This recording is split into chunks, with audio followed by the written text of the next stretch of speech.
Hey guys, welcome back to Total Tactics FPL. It's Fran here and I'm back with a new video. Today's video is going to be the Matchday 7 team selection, and we'll be looking at both the third place match and the finals, of course, looking into the clean sheet odds and just looking at the tier list of players as opposed to, reviewing my Matchday 6, because I think it was actually a relatively boring week unless you had Julian Alvarez or if you captained him, because only the defenders did well, and I don't think there were any exceptional picks that we really missed out on unless you went into some midfielders who got 1 point or 3 points, and the difference really isn't much. So as far as the defenders, to start things off, of course, Teo Hernandez has a bit of an asterisk because he did miss training, but we've seen a lot of players in this World Cup who have missed training and played games, Leo Messi being a good example of that.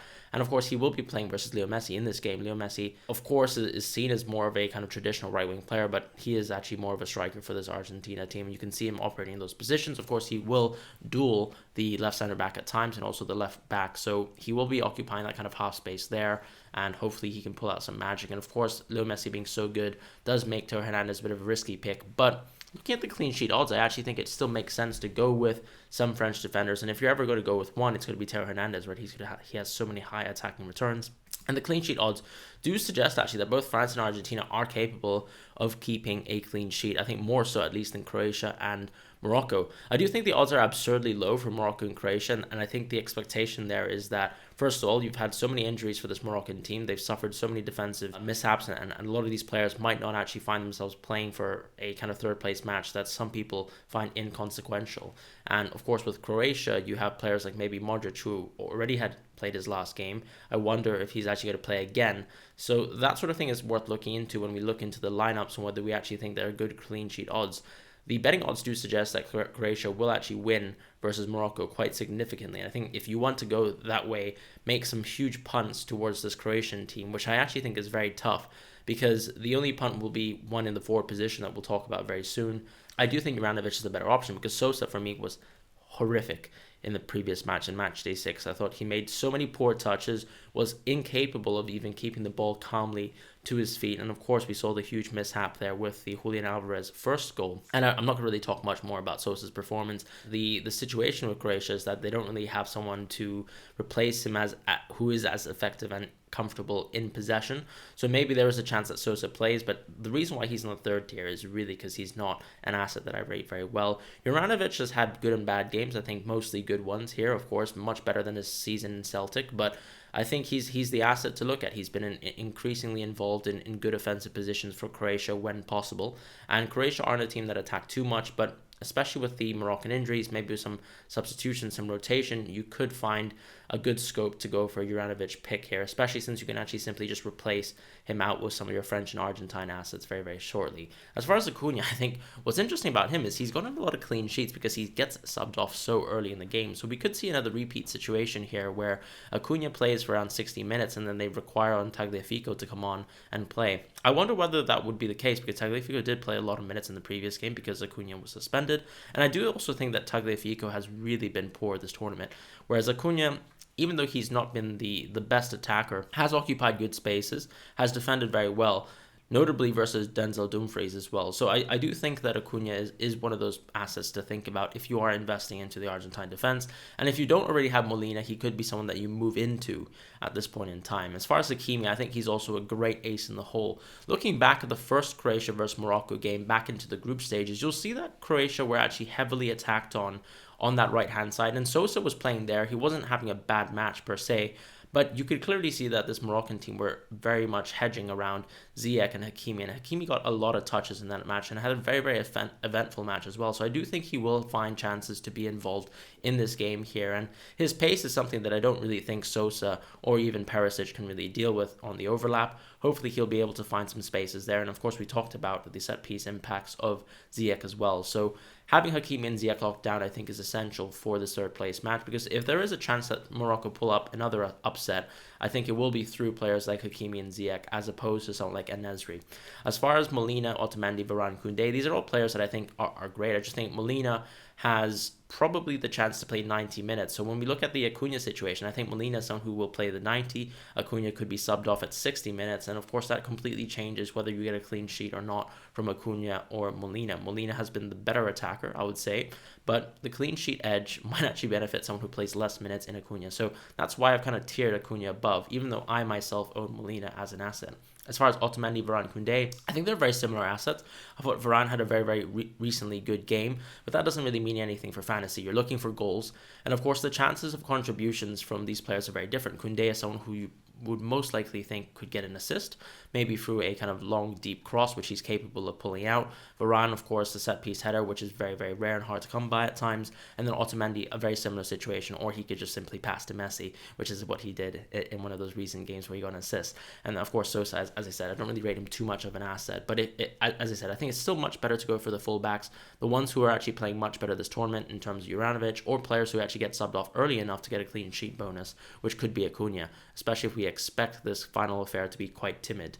Moving into the midfield tier list, I do think Perisic is the best option here with Ziyech. These are the options where they're kind of the ace in the whole picks, and unfortunately with the France and Argentine squad, especially with Di Maria suffering from injury considerations, and also unfortunately seemingly still not fit to play based on the previous match, and of course he's only played 8 minutes in the last 2 matches so far. So maybe Di Maria is going to be the ace in the hole for Scaloni, or maybe Di Maria is really just unfit to play, maybe not going to be capable of playing at the level versus France. I don't really know what the situation is, but Di Maria should absolutely be a transfer that you think about, maybe let's say upgrading someone like a DePaul if he gets to start in that game versus France, because there's of course could be a chance that Di Maria can do well in this game, and I would love to invest into Di Maria, but as I said, do not invest in Di Maria early now. I would just simply look at the lineups for Argentina versus France, and if he is there, if he is able to start, then I would simply just upgrade someone like a DePaul later on. As far as Enzo Fernandez, I think he's in a similar tier alongside Rabiot, because of course Rabiot has been dealing with illness, and as we know from looking at Karel Mulsen's most recent kind of run of games with Newcastle, when he actually got COVID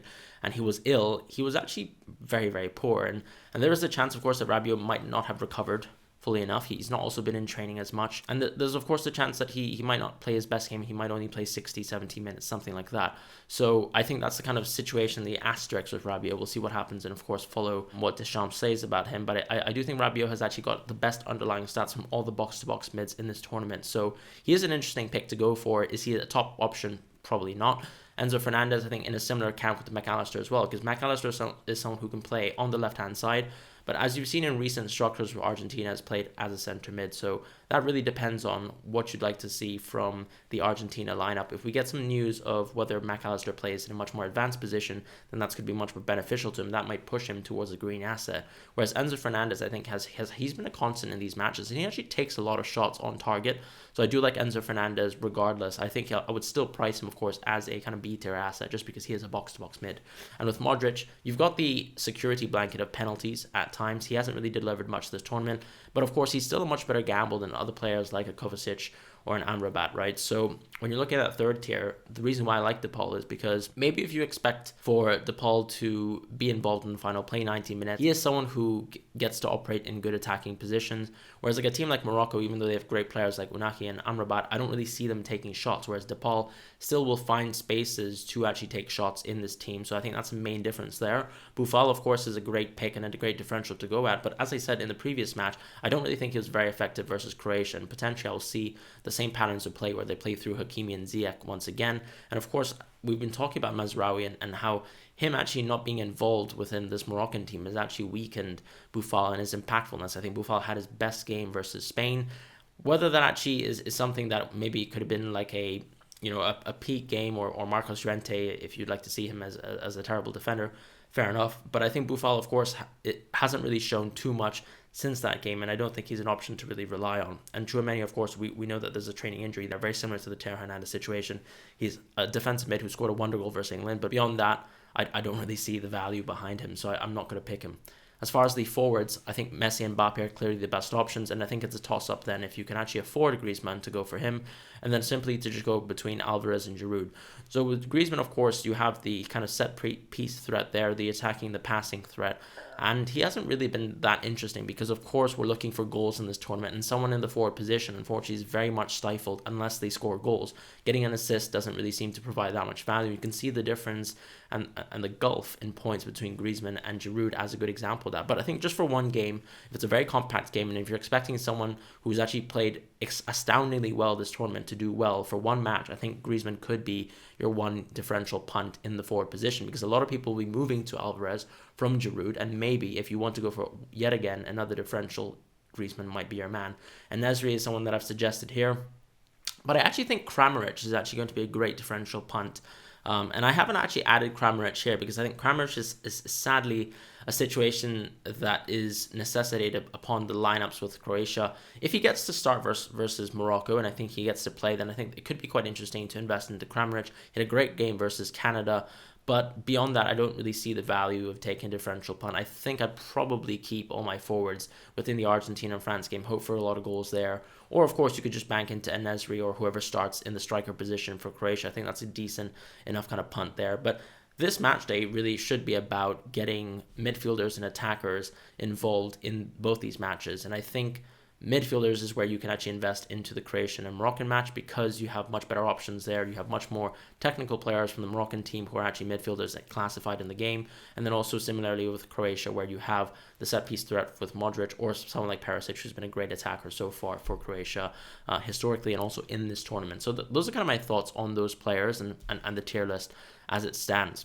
Moving into my own team selection, I actually think I'm going to operate with a very similar defense, but the three changes that I've made will be incorporated in different positions. Juranovic is one of the transfers that I'm absolutely going to make. He just simply replaces one of the players who's been inactive in the tournament for me. So I'm actually showcasing a team selection where I have three transfers pending, and I'll talk about the players that I might once again replace in the future. Livakovic is a replacement for Diogo Costa, so that's a nice little upgrade there. The chance to actually go for Livakovic first. Of course, Livakovic will be playing first, so do change the order of Livakovic and Martinez. That's a mistake on my part. Apologies about that. As far as Molina and Varane, both options that I'd love to keep. Varane, someone that I actually kept from Matchday 6, so no changes there. And then Hakimi, as I said, I was planning for Matchday 7 as well. When thinking about my Matchday 6 transfers, I didn't really want to risk too much, so I kind of hedged a little bit by going for all the teams.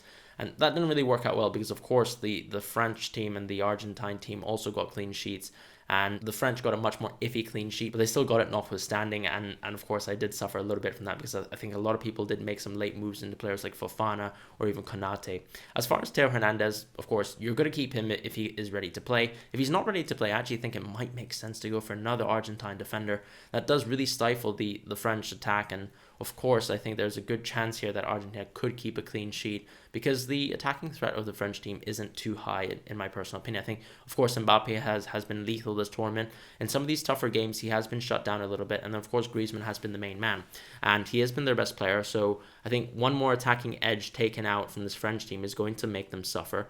And this Argentine team have played very well this tournament. So I do think there's a good chance here you could be looking at an Argentine clean sheet, especially if those injuries really hurt this French team with Tchouaméni and Theo Hernandez. So do stay tuned to that. As far as the midfield positions, though, Modric and Perisic are players that I'd like to invest in from the Croatian team. I already had Perisic from the previous match day, but Modric will be joining the fray as well. He's a transfer replacement for Bruno Fernandes, of course, so just a simple upgrade here where you get a chance to invest into a Croatian player. And of course, with those very, very low clean sheet odds, you might want to invest into some Croatian attackers, and these are the ones that are probably the easiest to pick without actually hurting yourself when it comes to the team selection of the French and Argentine players. De Paul is someone who is a complete flex, and he's a complete placeholder because I have 3 out of 6 transfers left based on this team selection, and De Paul could easily be moved into someone like a Di Maria or simply an upgrade into someone like McAllister, who I think still has a little bit more offensive threat than De Paul himself.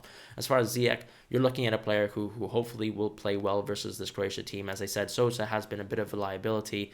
Definitely was the case in the Argentina game, and I think Ziyech, of course, if he wants to kind of sign off with this World Cup, a very kind of prestigious position, of course, to play in this third place match for this Moroccan team, whereas Croatia, of course, previously had the heights of playing in the final. For Morocco, it might mean a lot more, and for Ziyech, this could be, once again, another great match to sign off with a fantastic overall performance in the World Cup. So I would love to have Ziyech here, playing alongside Hakimi on that right-hand side, versus a very weak, I would say, Croatian left-hand side that was exposed in the previous match. And Guardiola, of course, has been terrific this tournament in the left centre-back position. He might be imperious once again versus Morocco because, of course, there's a huge standard and a huge gap between someone like a Ziyech and a Messi. But as I said, if you look at the Croatia match, you look back at the Morocco game, Morocco were still playing largely throughout the right, and I think they will try once again to play through that side because, of course, those are the 2 strongest players there, and it's the easiest flank for them to actually push and attack through. As far as the forwards to round things out, I'm actually going to keep things exactly the same. It's going to be Giroud, Messi, and Mbappe. And if I feel like I have the opportunity to go for a late punt, someone like a Julian Alvarez, or even to go for one of the Croatian attackers that I talked about, someone like a Kramaric if he gets to start versus Morocco, then I will pursue that move. But for now, I will be keeping things relatively the same, keeping Giroud, Messi, and Mbappe. And at the end of the day, Giroud, De Paul, and maybe someone like Teo Hernandez, depending on whether he gets injured or not, will be my transfers out. And we'll talk about, of course, whether there are any interesting French replacements on Twitter. But for now, this is going to be my team selection. So thank you guys so much for watching, and I'll see you guys in the next video.